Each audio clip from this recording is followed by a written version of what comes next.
7 giờ sáng thứ hai, ngày 16 tháng 2 năm 2003. Người bảo vệ tại trung tâm kim cương Antwerp, Vương quốc Bỉ, đi làm như thường lệ.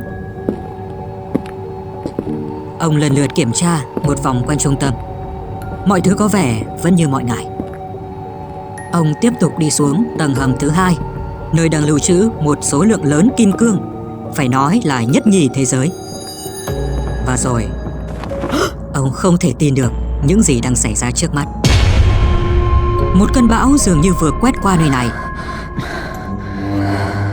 và cuốn phăng mọi thứ. Văn phòng cảnh sát sau đó nhận được thông báo rằng có một vụ trộm nghiêm trọng đã xảy ra tại kho tiền an toàn nhất thế giới.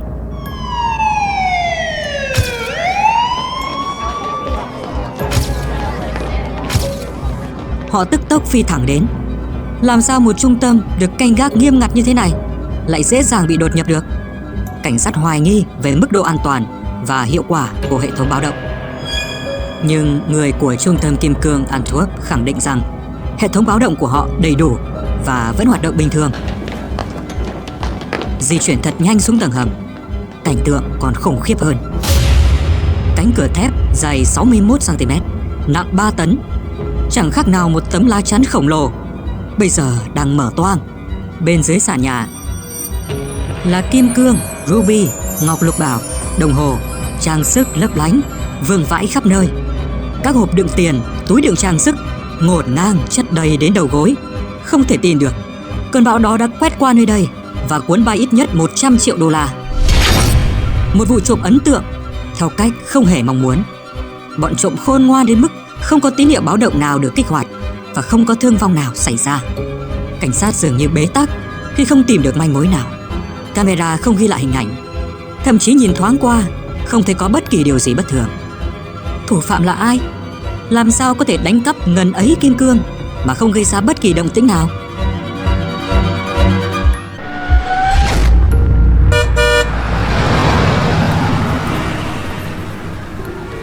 Thành phố lớn nhất của Vương quốc Bỉ, Antwerp, nằm cách thủ đô Bruxelles 40 km về phía bắc.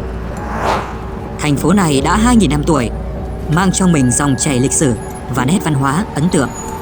Trong suốt nhiều thế kỷ, Antwerp được công nhận là trung tâm buôn bán kim cương lớn nhất thế giới. Khu tổ hợp kim cương rộng hơn 2,5 nghìn km2 tọa lạc ngay trung tâm thành phố, nơi tập trung nhiều thợ kim hoàn lẫn các đại lý giao dịch đá quý. 84% kim cương thô của thế giới chảy qua Antwerp. Mỗi năm sẽ có khoảng 16 tỷ đô la Mỹ được giao dịch tại trung tâm này, mặc dù con số này chỉ có thể bằng 3/4 con số thực tế. Vì quy mô và mức độ quan trọng của nơi này mà hệ thống bảo mật được thiết lập hết sức công phu. Cảnh sát túc trực 24/24 giờ trước lối ra vào. Khoảng 2.000 camera an ninh được lắp bên trong và bên ngoài các tòa nhà. Ở đó, tòa nhà trung tâm kim cương Antwerp cao 14 tầng, nằm sừng sững giữa con phố, được bao bọc bởi các cột thép nặng và có lực lượng an ninh riêng. Trong tòa nhà, khu vực chứa kim cương nằm sâu ở tầng 2 dưới lòng đất, nơi được thiết kế để chống được bom đạn với 10 lớp bảo mật công nghệ cao. Bên ngoài hành lang là camera theo dõi bao quát căn phòng. Cánh cửa kho được làm bằng thép với độ dày 61 cm, nặng 3 tấn. Có thể chịu được lực khoan suốt 12 tiếng. Trên cửa là hệ thống khóa mật mã với hơn 100 triệu cách chọn. Một ổ khóa to được thiết kế phức tạp để ngăn chặn tình trạng làm giả chìa khóa. Trên cánh cửa, người ta lắp hệ thống cảm biến địa chấn. Ngay cả những tiếng động nhỏ nhất cũng có thể được phát hiện. Phần giáp cánh cửa và bức tường là hệ thống cảm biến từ trường bằng nam châm. Nếu cánh cửa bị mở, từ trường của miếng nam châm sẽ bị ngắt kết nối và chuông báo động vang lên. Ngay khi vượt được cánh cửa nặng 3 tấn kia, những tên trộm sẽ phải đối diện ngay một bức tường chắn khác. Nếu qua được 2 lớp cửa, chúng sẽ đến căn phòng được trang bị một máy cảm biến ánh sáng, một máy cảm biến nhiệt, một camera an ninh để quan sát 189 hộc tủ đựng kim cương. Mỗi hộc có mật mã và chìa khóa bảo vệ riêng. Trên lý thuyết, căn phòng này là không thể xuyên thủng. Vậy thì những tên trộm đó đã xâm nhập bằng cách nào? Trên đường cao tốc E19 nối giữa thành phố Antwerp và Bruxelles, Cách thủ đô 30 km, một người chủ trại săn trong lúc đang kiểm tra khu vườn của mình đã phát hiện một đống xác. Trên mảnh đất tung tóe đầy những mẩu giấy và phong bì. Ông thấy một túi ni lông màu đen và mở nó ra. Từ xa, tôi thấy túi rác bên trong bụi cây. Khi tôi mở túi ra, tôi thấy một sợi dây và mấy tờ giấy. Tôi nghĩ trời ơi, cái quái gì vậy? Trong khi các cảnh sát vẫn đang loay hoay tìm dấu vân tay và vật chứng trong đống lộn xộn tại hiện trường, thì nhận được tin nhắn của cấp trên. Họ được thông báo rằng những chứng cứ đầu tiên đã được tìm thấy tại một mảnh đất gần đó.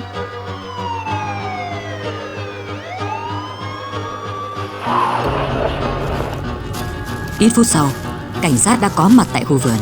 Họ thấy phong bì và những tờ giấy trong túi rác có liên quan đến trung tâm kim cương Antwerp. Cảnh sát cũng tìm thấy nửa ổ bánh mì đang ăn dở. Bằng những biện pháp điều tra, cảnh sát đã truy ra một nhóm 5 người đã cùng nhau thực hiện phi vụ động trời này. Nhóm gồm một tên cầm đầu và 4 đồng bọn với các biệt danh là Monster, King of Keys, Genius và Speedy. Người ta truy ra được kẻ cầm đầu là Leonardo Notarbartolo, kẻ đang sở hữu một văn phòng ngay tại trung tâm kim cương Antwerp. 4 tên còn lại đều là người Ý và mỗi người có một vai trò khác nhau trong vụ trộm. Notarbartolo đã từng có tiền án tiền sự về tham gia buôn bán ma túy. Quan trọng hơn hết, Notarbartolo từng bị kết án ăn trộm kim cương. Đây là manh mối đầu tiên cho việc nhận dạng hung thủ. Hắn là một gã người Ý điển trai, lịch lãm, với đôi mắt xanh và phong thái điềm tĩnh đến đáng sợ. Tên này tới Antwerp và tự giới thiệu mình là một nhà môi giới kim cương cho những khách hàng người Ý. Để thực hiện kế hoạch, Notarbartolo thuê một văn phòng trong tòa nhà trung tâm kim cương Antwerp từ 2 năm trước với mức giá 687 franc Bỉ mỗi tháng.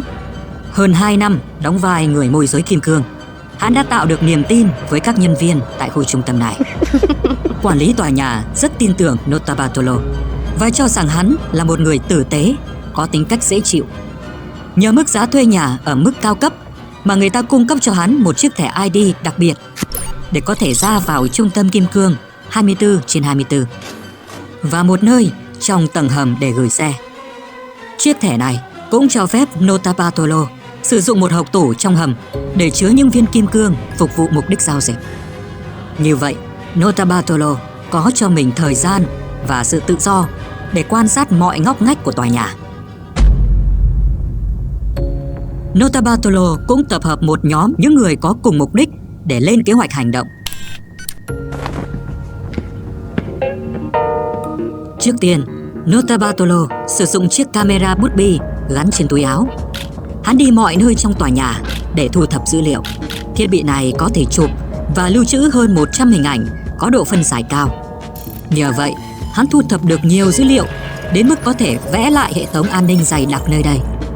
Tòa nhà nằm bên cạnh đồn cảnh sát của khu phố. Cảnh sát túc trực 24/24 ở khu vực này. Họ quản lý xe cộ ra vào ngân hàng. Các nhân viên không thể về nhà nếu không có thẻ ID. Lính canh có mặt ở khắp mọi nơi, đặc biệt là căn phòng kim cương. Khoảng thời gian từ tối thứ 6 đến 7 giờ sáng thứ 2, căn phòng này được đóng cửa và máy móc hoạt động tối đa. Đặc biệt vào cuối tuần, các lối ra đều bị khóa. Nhưng lại có một lỗ hổng chết người trong hệ thống an ninh. Khoảng thời gian đó, thường không có người canh gác. Và thế là Notarbartolo đã tìm cách giải được bài toán.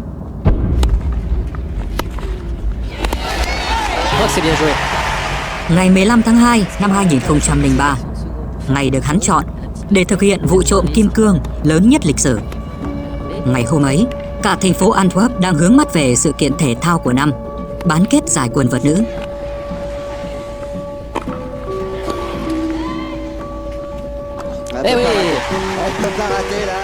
Khu vực này vốn đã yên tĩnh, nay lại càng thêm vắng vẻ.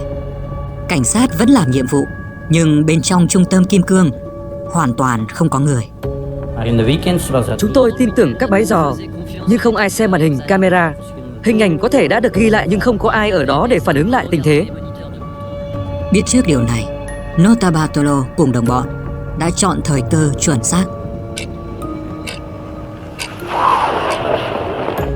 Khoảng 10 giờ tối, hắn lái chiếc xe chạy đến cửa phụ của tòa nhà, rồi dừng lại, thả đồng bọn trong trang phục đen, trang bị găng tay cao su và 2 túi vải lớn xuống đường. Khi này, Notarbartolo ngồi trên xe túc trực bên ngoài, canh chừng cảnh sát. 4 tên còn lại sẽ thực hiện phi vụ. Bọn chúng đột nhập bằng lối phụ là bãi đậu xe. Hệ thống an ninh tại bãi giữ xe là mắt xích yếu nhất trong tổng thể an ninh của trung tâm. Bãi giữ xe được bảo vệ bằng một tấm cửa kéo bằng điện. Trước đó vài ngày, một tên đồng bọn đã sử dụng thẻ ID của Notarbartolo để vào bãi giữ xe. Hắn hí hoáy gì đó với hệ thống cửa, rồi tự nhốt mình suốt đêm để nghiên cứu về tần số hoạt động của cánh cửa, và sau đó tạo ra một chiếc điều khiển từ xa để mở cửa.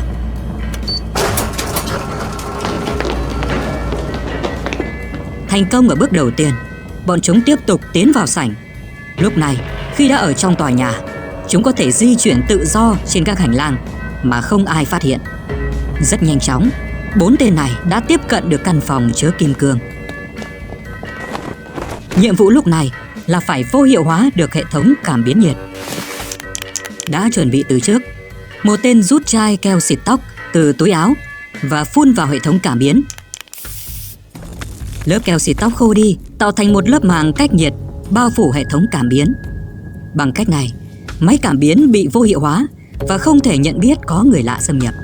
Tuy vậy, lớp cách nhiệt chỉ giữ được một thời gian trước khi lớp dầu biến mất, và hệ thống cảm nhận lại đo được nhiệt độ từ hơi thở con người.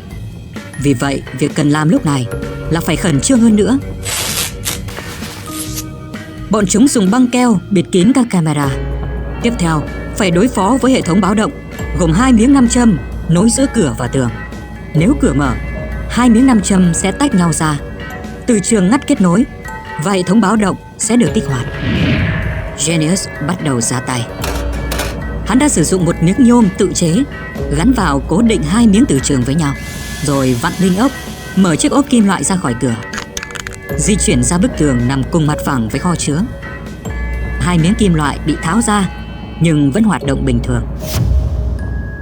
Giờ đây chúng chỉ cần mở 2 lớp khóa nữa thôi. Một trong số đó là cánh cửa được khóa bằng mật khẩu. Và chuyện này không khó khăn gì với đám đạo trích. Vì sao? Nhà báo người Bỉ Rogier van de AA giải mã bí mật của nhóm tội phạm như sau. Notarbartolo đã lén lút dán một chiếc camera nhỏ vào chiếc đèn phía trên cửa phòng chứa, và bằng cách đó thì hắn có thể lưu lại mật mã của căn phòng. Đó là một vị trí khó thấy do hướng ánh sáng của chiếc đèn. Bằng cách này, hắn thu được mật khẩu khi quan sát thao tác của những người ra vào cửa. Giờ thì đồng bọn của hắn dễ dàng vượt qua lớp cửa này. Còn một lớp khóa cuối cùng. Lần này, chúng dùng một chiếc chìa khóa được thiết kế hệt như chiếc chìa khóa thật. Để có được bản vẽ của chiếc chìa khóa thật, Notarbartolo đặt một chiếc camera ẩn trên một chiếc bình chữa cháy gần đó. Hắn quan sát kỹ những người dùng chìa khóa để ra vào, thu thập từng chi tiết mô tả chiếc chìa khóa gốc. Và thế là King of Keys đã chế tác thành công chiếc chìa khóa bản sao. Nhưng thật ra, tên này còn tinh mắt hơn nữa. Quan sát căn phòng nhiều lần, hắn thấy bảo vệ trước khi vào nhà kho thường đi đến một căn phòng nhỏ bên ngoài. King of Keys đi đến căn phòng đó và lục lọi. Ngay lập tức, hắn tìm thấy chiếc chìa khóa gốc để mở cửa nhà kho. Và đương nhiên, hắn sẽ dùng chiếc chìa khóa thật để mở cửa. Cánh cửa cuối cùng từ từ dịch chuyển. Lớp cửa cuối cùng chỉ cần dùng xà beng cậy. Kho báu bây giờ đang ở trước mặt bọn chúng. Nhưng như thế thì vẫn chưa xong việc. Nơi này vẫn có hệ thống an ninh. Chúng phải vô hiệu hóa ngay lập tức. Sau khi đã luyện tập nhuần nhuyễn, Monster bước vào giữa phòng, với tay lên trần nhà và đẩy mạnh vào trong. Miếng gỗ trên trần nhà rớt ra và để lộ 2 sợi dây cáp kết nối hệ thống an ninh và hệ thống báo động. Hắn bắt đầu tuốt miếng vỏ nhựa bên ngoài để lộ sợi dây đồng. Sau đó, hắn nối dây đồng vào một thiết bị vô hiệu hóa rồi dán băng keo dính nó lên trần nhà. Các camera cũng như cảm biến nhiệt trong phòng đều đã bị dán băng keo đen. Đối với hệ thống báo động bằng ánh sáng, bọn chúng đậy lại bằng một hộp xốp bên ngoài. Cơ bản là đã xong, giờ thì tiến đến từng hộc tủ thôi nào. Cách thức để mở ổ khóa này là sử dụng một máy khoan nhỏ bằng tay. Chúng lấy mũi khoan ấn vào đầu ổ khóa và bắt đầu vặn cho đến khi chốt khóa bật ra. Theo các chuyên gia, công cụ có hình dạng như một cái khui nắp chai này giúp bọn trộm tốn chưa đầy 1 phút để mở tủ. Đặc biệt, công cụ này có thể tùy chỉnh thủ công. Từng chiếc hộc tủ bật cửa ra đều thoăn thoắt. Quá nhiều kim cương, 100 trên 189 hộc tủ đã bị vét sạch. Đá quý rơi vãi khắp sàn nhà. Kim cương nhiều tới mức chúng không thể vét hết vào vali, nhiều hơn những gì mà chúng đã tưởng tượng.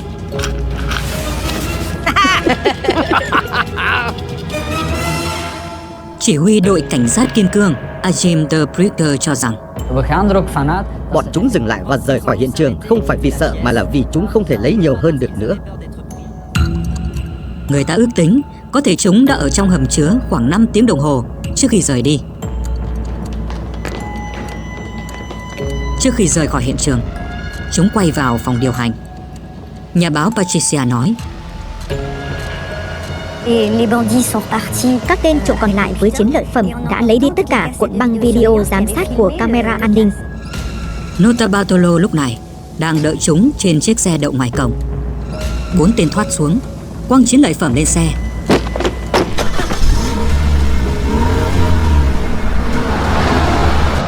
Rồi cả bọn rời đi. Vậy là vụ trộm xảy ra mà không ai biết.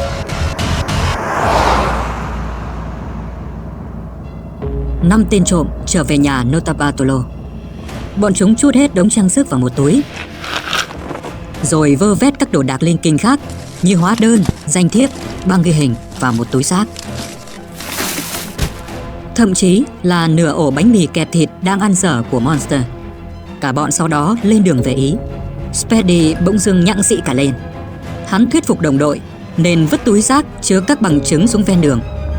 Xe của bọn chúng rẽ vào khu vực ven đường E19, một nơi có nhiều cây xanh.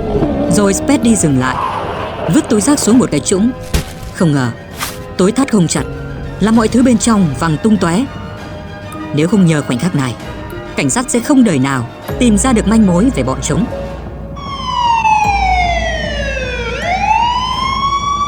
Sau khi nhận được tin báo có vật bất thường liên quan đến trung tâm kim cương Antwerp, cảnh sát tiếp cận vật chứng và xác định được hầu hết danh tính bọn tội phạm.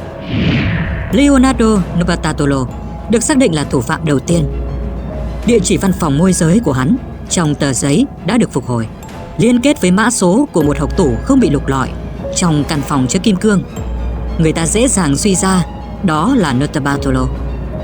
Bằng chứng thứ hai là tờ danh thiếp bị rách, có ghi tên của một chuyên gia điện tử người Ý tên Elio Donorio, được xem là nghi phạm thứ hai của vụ án. Elio Donorio là người có chuyên môn về hệ thống an ninh, và hắn chính là tên Genius.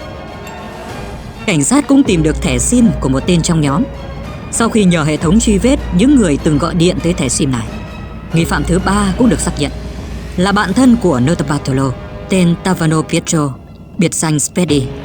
Cuối cùng, cảnh sát thu thập DNA sót lại trong mẩu bánh mì ăn dở của một người có tên là Ferdinando Finotto.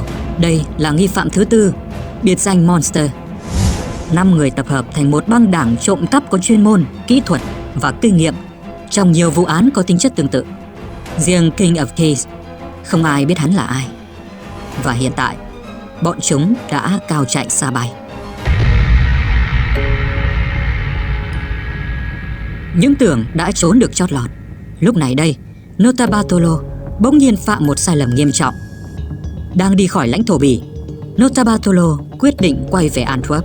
Không những thế, hắn còn thản nhiên đi vào trung tâm kim cương với thái độ vui vẻ và nói với mọi người rằng mình đến lấy thư tử.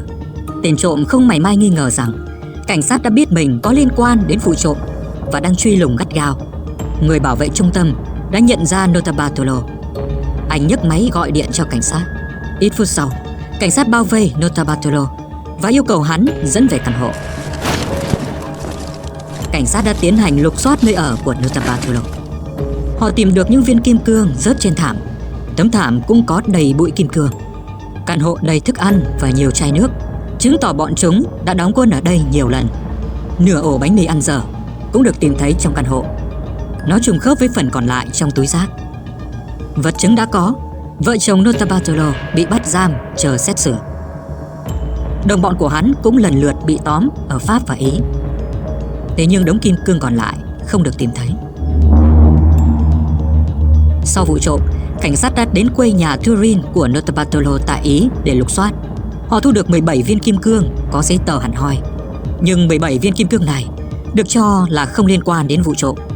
Con số 17 cũng quá nhỏ so với những gì đã bị đánh cắp tại Antwerp.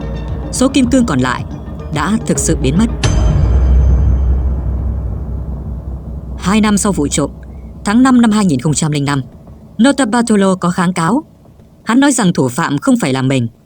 Ngoài ra không nói gì thêm. Vì không có thêm bằng chứng cũng như không có lời thú tội, Notarbartolo bị kết án tối đa 10 năm tù và bồi thường 2 triệu euro vì tổ chức trộm cắp không vũ trang và không gây thương tích. 3 đồng phạm còn lại, mỗi người chịu mức án 5 năm tù và bồi thường 5.000 euro.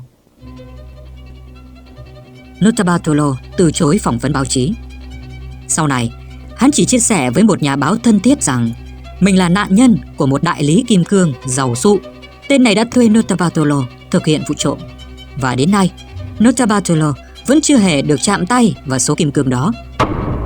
4 thành viên bị bắt đã từ chối cung cấp lời khai và phủ nhận có liên quan đến người tên King of Keys. Hắn ta đã bốc hơi cùng với số kim cương trị giá 100 triệu đô la Mỹ. Và đó mãi là một điều bí ẩn.